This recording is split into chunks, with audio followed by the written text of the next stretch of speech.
ஒரு படம் எடுத்துக்கிட்டு இருக்கிறார். அமர் என்கிற பேர்ல ஒரு சினிமா படம். அந்த படத்தினுடைய கான்செப்ட் என்னங்கறீங்க? முஸ்லிம்கள் தான் பயங்கரவாதி, காஷ்மீர்ல உள்ள முஸ்லிம்கள், இந்திய முஸ்லிம்கள் பயங்கரவாதி. கேட்டா நாங்க காஷ்மீர்ல நடந்ததை சொல்றோம்ங்கிற பேர்ல ஹேராம்ங்கிற ஒரு சினிமா படம் எடுத்தார். அதுலயே முஸ்லிம் விரோதம் தான். உன்னை போல் ஒருவன், அதுலயே முஸ்லிம் விரோதி. விஸ்வரூபம், அது முஸ்லிம் விரோதத்தினுடைய உச்சகட்டம். தமிழ்நாடே கொந்தளிக்கக்கூடிய அளவிற்கு முஸ்லிம்களின் வழிபாட்டு தலம் சார்ந்த விஷயங்களை எல்லாம் கூட பயங்கரவாதத்தின் அடையாளமா மாத்தினான் இந்த கமலஹாசன். நம்ம அல்லாஹ் அக்பர்ங்கறோம்ல, இது சினிமாவுல எப்படி காட்டுறது தெரியுமா? குண்டு வெடிக்கிறதுக்கு முன்னால் நடக்கிற ஒரு சொல் போல.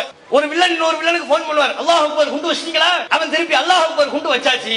இப்படியா முஸ்லிம்கள் பேசிக்கிட்டு இருக்காங்க? அப்ப எப்பேற்பட்ட முஸ்லிம் வெறுப்பை உள்ளத்தில் வைத்திருக்கக்கூடிய ஒரு நபர் இந்த கமலஹாசன். அரசியல் கட்சின்னு ஆரம்பிச்சு நீ போக வேண்டியதானே? முஸ்லிம்களையே சீண்டிக்கிட்டு இருக்கிற முஸ்லிம் பயங்கரவாதி, முஸ்லிம் பயங்கரவாதி. இந்த சமூகத்தை எவ்வளவு நாள் பயங்கரவாதியா சித்தரிப்பீங்க? எவ்வளவு நாள்? விஸ்வரூபத்துல முஸ்லிம்களை பயங்கரவாதியா காட்டினது பத்தாதா?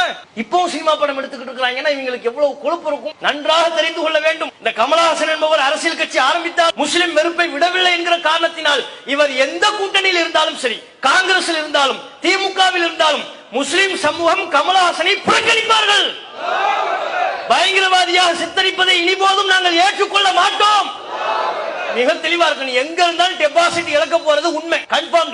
எந்த கூட்டணியா இருந்தாலும் சரி, அதெல்லாம் முஸ்லிம் சமூகம் பார்க்க மாட்டார்கள். காங்கிரஸ் என்று பார்க்க மாட்டார்கள், திமுக என்று பார்க்க மாட்டார்கள். இதான் முஸ்லிம் சமூகத்தின் நிலை.